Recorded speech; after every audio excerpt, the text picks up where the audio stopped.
people going to corporate events in the Excel Centre, people going to bike shows and camping equipment shows and shows of all kinds of different natures. And today the Excel Centre is a kind of benign, peaceful place. In just over a week's time, on the 4th of September, the Excel Centre is going to be used for a very different purpose.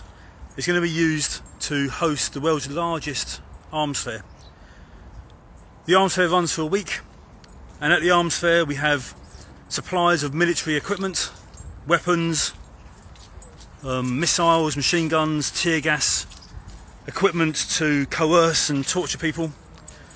And these sellers of military equipment will come down to this location, the Excel Centre in East London, and they'll invite purchasers and customers to come along and buy their military equipment. So these customers, these buyers, are often from countries which we would in the UK define as a risk to human rights and human dignity and to global safety. Really, these are customers such as Saudi Arabia, as Israel, Pakistan, Turkey. These are countries that the UK government deems to be a risk to human rights, and countries that have a record for using weapons against their own civilian populations. And the concern is that the world's largest arms fair in East London, happening in a few weeks' time, that transactions will happen, weapons will be bought, shipped around the world, and they could be used against civilian populations, used in the commission of war crimes. And so there's a group of people that will come down here on the 4th of September, Monday the 4th, and their aim is to come down here and to stop the arms fair from happening. Their aim is to restrict the movement of arms dealers and to restrict the commercial activities that will result in weapons going to places all around the world where they can cause death and misery and uncertainty for other people. Now, how do you stop an arms fair? It seems to be a tough thing to do. And the answer is quite simple. To set up the arms fair, dealers and arms companies have to ship a huge amount of equipment along these roads behind me until the Excel Centre. And these roads will be full of trucks carrying equipment and military vehicles carrying weapons.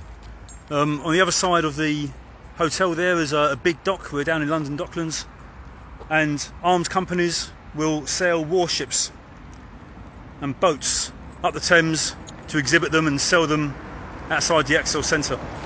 And it's our intention to come down here on Monday the 4th of September to work for a week and to restrict the activities of the arms dealers through peaceful, gloriously disobedient, democratic means.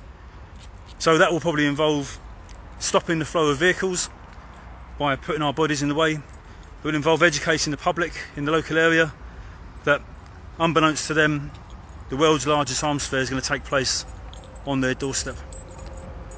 So this is a call out. This is a call out for people to come down on the 4th of September, travel down to the Excel Centre and to join us in our efforts to stop the arms fair. It's going to be a week of action, a week of themed days of education, of lectures, of awareness building about the problems that we're describing. And it'll be action DSEI Arms Fair scheduled later on in September. For more information, you can go on Facebook and search for Stop the Arms Fair or Occupy the Arms Fair, or you can go to stopthearmsfair.org.uk to find more information. Thanks very much. Reporting down outside the Excel Centre in East London. This is a call to action to stop the arms fair in 2017.